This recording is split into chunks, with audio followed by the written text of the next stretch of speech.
Welkom by vandag se video oor SIL-stellings, 'n kragtige kenmerk wat jou toelaat om data van verskeie tabelle in 'n database te kombineer. In hierdie sessie sal ons ondersoek hoe verskillende tipes joins, soos inner, left, rigid, fill, cross en self-join, bepaal watter rekords in jou navraagresultate verskyn, wat jou help om betekenisvolle en gekoppelde inligting te bekom.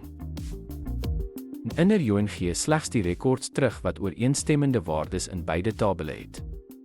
Byvoorbeeld, in die navraag sal het customers name, orders, order it from customers inner join orders on customers, customer it orders, customer it, haal dit slegs daardie kliënte op wat bestellings geplaas het. Left join gee alle rekords van die linker tabel en slegs die ooreenstemmende rekords van die regter tabel terug. Byvoorbeeld, in select customers name, orders, order it from customers left join orders on customers, customer it orders, customer it, sal jy alle kliënte kry, insluitend diegene wat geen bestellings geplaas het nie. Rigid join gee alle rekords van die regter tabel en die ooreenstemmende rekords van die linker tabel terug.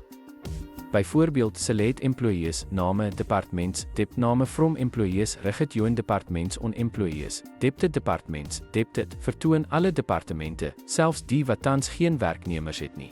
'n Volle join gee alle rekords met ooreenkomste in enige tabel terug en vul ontbrekende waardes met nulles waar geen ooreenkoms bestaan nie. Byvoorbeeld, select a it, afvalie, bevalie from tablia, afval join table bon a it be it, wys alle rekords van beide tabelle, of hulle nou ooreenstem of nie. 'n Kruisverbinding produseer elke moontlike kombinasie van rye van beide tabelle, bekend as 'n kartesiese produk. Byvoorbeeld, select products, produktname, kategories, kategoriename from products, cross-join kategories, waar elke produk met elke kategorie. En self-join voeg 'n tabel by homself om verwante rye binne dieselfde datastel te vergelyk. Byvoorbeeld, in select 'n name as employee, 'n 2 name as manager from employees, 'n 1 join employees, 'n 2 on 'n 1 manager het, 'n 2 employee het, pas die navraag elke werknemer met hul bestuurder van dieselfde employees tabel.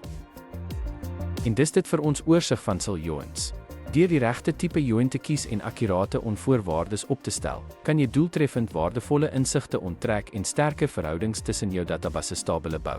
Dankie vir die kyk en moenie vergeet om te like, te deel en in te teken vir meer SIL tutoriale nie.